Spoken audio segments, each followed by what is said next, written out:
ఇవాళ ఒక Maoist cadre ఇతను 44 ఇయర్స్ అజ్ఞాతంలోకి ఉండి మన దగ్గర ఈరోజు ఇది సరెండర్ అవుతున్నాడు.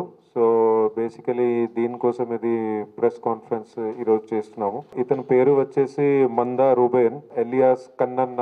అక్కడ పార్టీలో కన్నన్న లేకపోతే మంగన్న లేకపోతే సురేష్ అని అట్లా పిలుస్తారు. అక్కడ ఇతను దండకరణ్య SZCలోని డివిజనల్ కమిటీ సెక్రటరీగా పని చేసేవాడు. సో దాదాపు 44 సంవత్సరాల నుంచి అక్కడ ఇతను పని చేస్తూ ఇప్పుడు తెలంగాణ ప్రభుత్వం ద్వారా అట్లాగే తెలంగాణ పోలీస్ ద్వారా ఎవరైతే అండర్ గ్రౌండ్లో నక్సలైట్స్ మావోయిస్ట్ ఉన్నారో వాళ్ళకి రీహాబిలిటేషన్ అట్లాగే వాళ్ళ సరెండర్ అయిన తర్వాత బెనిఫిట్స్ అన్నిటికీ అట్రాక్ట్ అయ్యి ఇప్పుడు ఇతను సరెండర్ కోసం మన దగ్గరికి వచ్చిండు. సో ఇతను బేసికలీగా 1979లో మన దగ్గర NIT వరంగల్, అప్పుడు RAC వరంగల్గా ఉండే, అక్కడ హాస్టల్ మెస్లో పని చేస్తూ అక్కడ రెడికల్ స్టూడెంట్స్ యూనియన్ ఆర్గనైజేషన్ ఉండే. సో అప్పుడు వాళ్ళ ఐడియాలజీకి అట్రాక్ట్ అయ్యి అటు సైడ్కి ఇతను పోవడానికి స్టార్ట్ చేసిండు. సో 1981లోనే ఇతను అండర్ గ్రౌండ్లోకి వెళ్ళి వాళ్ళది అక్కడ దళంలో జాయిన్ అయ్యిండు, కుంట దళంలో జాయిన్ అయ్యిండు.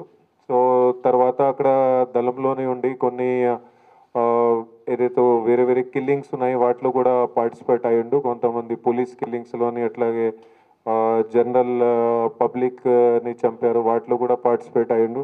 అట్లాగే 1988లోని ఛత్తీస్గఢ్లోని CRPF వాళ్ళు 20 మంది చనిపోయారు, CRPF జవాన్లు. ఆ ఎన్కౌంటర్లో కూడా ఇతను పార్టిసిపేట్ అయ్యిండు. తర్వాత 1991లోనే ఇతనికి అరెస్ట్ చేయడం జరిగింది ఛత్తీస్గఢ్లోనే, అక్కడ ఛత్తీస్గఢ్ పోలీస్ ద్వారా.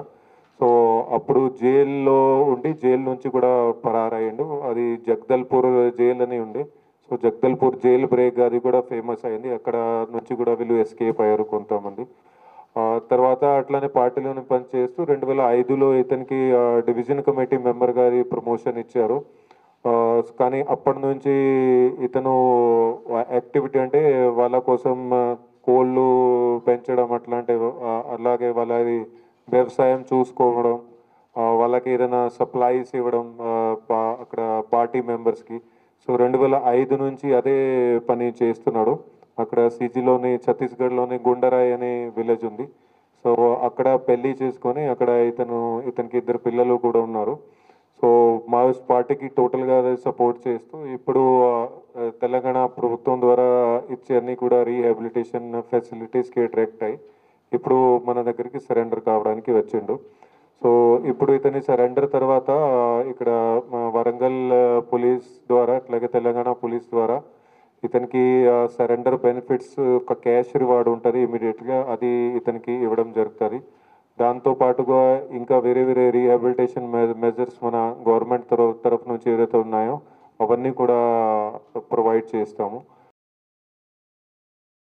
దళాలలో విభాగాలు ఉండి వాళ్ళంతా ఈ భూపతి వాళ్ళంతా అలాగ కమిటీలు పెట్టి వాళ్ళను అలాగ చేస్తాము. అందుకోసానికి వాళ్ళను నేను సమస్య చేయలే, అందుకోసానికి నేను రిట్రీట్ అయ్యి ఇక జీవితంలో ఒకటి నేను బతకాలని ఇక గవర్నమెంట్ నేను సరెండర్ రాసి బతుకుతానని ఇక్కడ వచ్చిన.